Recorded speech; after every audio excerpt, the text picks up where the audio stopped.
ಪ್ರಮುಖ ಸುದ್ದಿಗಳು. ದೇವನಹಳ್ಳಿ ತಾಲೂಕು ವಿಜಯಪುರ ವರದಿ. ಜೈ ಭುವನೇಶ್ವರಿ ಕಾರು ಮಾಲೀಕರು ಕಾರು ಚಾಲಕರ ಕ್ಷೇಮಾಭಿವೃದ್ಧಿ ಸಂಘದಿಂದ ಅದ್ದೂರಿ ಕನ್ನಡ ರಾಜ್ಯೋತ್ಸವ ಕಾರ್ಯಕ್ರಮ ನಡೆದ ಸುದ್ದಿ ನ್ಯೂಸ್ ಕರ್ನಾಟಕ ಒಂದರಲ್ಲಿ.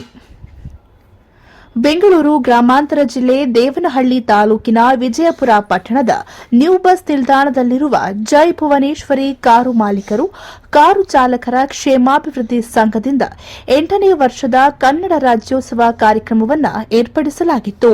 ಈ ಕಾರ್ಯಕ್ರಮದಲ್ಲಿ ವಿಜಯಪುರ ಪೊಲೀಸ್ ಠಾಣೆಯ ಸಬ್ ಇನ್ಸ್ಪೆಕ್ಟರ್ ಸುನಿಲ್ ಕುಮಾರ್ ರವರು ಧ್ವಜಾರೋಹಣವನ್ನು ನೆರವೇರಿಸಿದರು.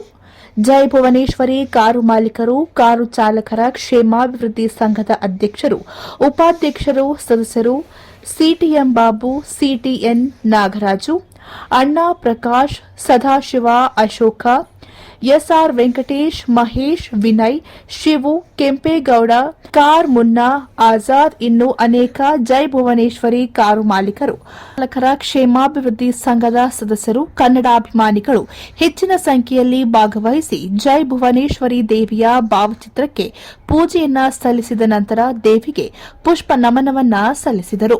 ಇದೇ ಸಮಯದಲ್ಲಿ ಪಟಾಕಿಗಳನ್ನು ಸುಟ್ಟು ಸಿಹಿ ಹಂಚಿ ಅನ್ನ ಸಂತರ್ಪಣೆಯನ್ನ ಕೂಡ ಏರ್ಪಡಿಸಲಾಗಿತ್ತು. ವಿಜಯಪುರ ಪಟ್ಟಣದ ನ್ಯೂ ಬಸ್ ನಿಲ್ದಾಣದಲ್ಲಿರುವ ಜೈ ಭುವನೇಶ್ವರಿ ಕಾರು ಮಾಲೀಕರು ಕಾರು ಚಾಲಕರ ಕ್ಷೇಮಾಭಿವೃದ್ಧಿ ಸಂಘದಿಂದ 8ನೇ ವರ್ಷದ ಕನ್ನಡ ರಾಜ್ಯೋತ್ಸವ ಕಾರ್ಯಕ್ರಮದಲ್ಲಿ ವೆಂಕಟೇಶ್ ಅವರು ಮಾತನಾಡಿ, ಗತಕಾಲದ ವೈಭವವನ್ನ ನೆನೆಸಿಕೊಂಡು ಕನ್ನಡ ಭಾಷೆಯ ಅಭಿವೃದ್ಧಿಗಾಗಿ ಪ್ರತಿಯೊಬ್ಬರೂ ಕನ್ನಡದ ಬಗ್ಗೆ ಕಾಳಜಿಯನ್ನ ವಹಿಸಬೇಕು. ಕನ್ನಡ ಭಾಷೆಗೆ ಇತಿಹಾಸವಿರುವ ಭಾಷೆಯಾಗಿದೆ. ನಮ್ಮ ರಾಜ್ಯಕ್ಕೆ ಅನೇಕ ಮಹನೀಯರು ಹೋರಾಟವನ್ನ ಮಾಡಿರುವ ಹಿನ್ನೆಲೆ ಇದೇ ನಮ್ಮ ಕನ್ನಡ ನಾಡು. ಕನ್ನಡ ಭಾಷೆಯಲ್ಲಿ ಅನೇಕ ಪದಗಳಿಂದ ಕನ್ನಡ ಭಾಷೆ ಅತ್ಯುತ್ತಮವಾದ ನಮ್ಮ ಕನ್ನಡ ಭಾಷೆ, ನಮ್ಮ ನಾಡು, ನುಡಿ, ನಮ್ಮ ಸಂಸ್ಕೃತಿ ಮಾತನಾಡಿದರು. ಬೆಂಗಳೂರು ಗ್ರಾಮಾಂತರ ದೇವನಹಳ್ಳಿ ತಾಲೂಕಿನ ವಿಜಯಪುರ ಟೌನಿನಲ್ಲಿ ಕಾರು ಮಾಲೀಕರು ಹಾಗೂ ಚಾಲಕರ ಸಂಘದಿಂದ ಇಂದು 8ನೇ ಕನ್ನಡ ರಾಜ್ಯೋತ್ಸವ ಕಾರ್ಯಕ್ರಮವನ್ನು ಹಮ್ಮಿಕೊಳ್ಳಲಾಗಿತ್ತು. ವಿಜಯಪುರ ಟೌನಿನ ಆರಕ್ಷಕ ಉಪನಿರೀಕ್ಷಕರಾದ ಸುನಿಲ್ ಕುಮಾರ್ ಅವರು ಧ್ವಜಾರೋಹಣ ಮಾಡಿದರು ಹಾಗೂ ಎಲ್ಲ ಮಾಲೀಕರು ಚಾಲಕರು ಸಹಕಾರದಿಂದ ಬಹಳ ವಿಜೃಂಭಣೆಯಿಂದ ಕಾರ್ಯಕ್ರಮ ಯಶಸ್ವಿ ಆಯಿತು. ಯಶಸ್ವಿಯಾಗಿ ನಡೆಸಿಕೊಟ್ಟಂತಹ ಎಲ್ಲ ನಮ್ಮ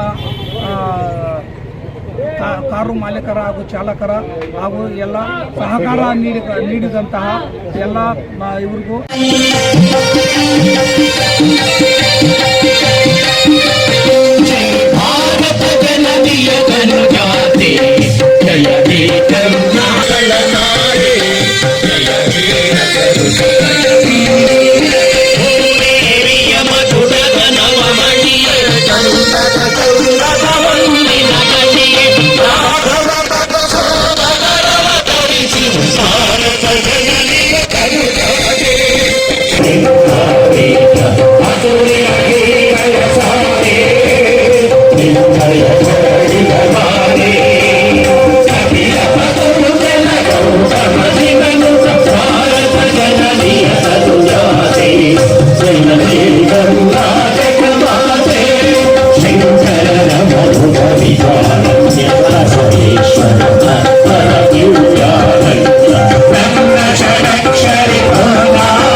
Go!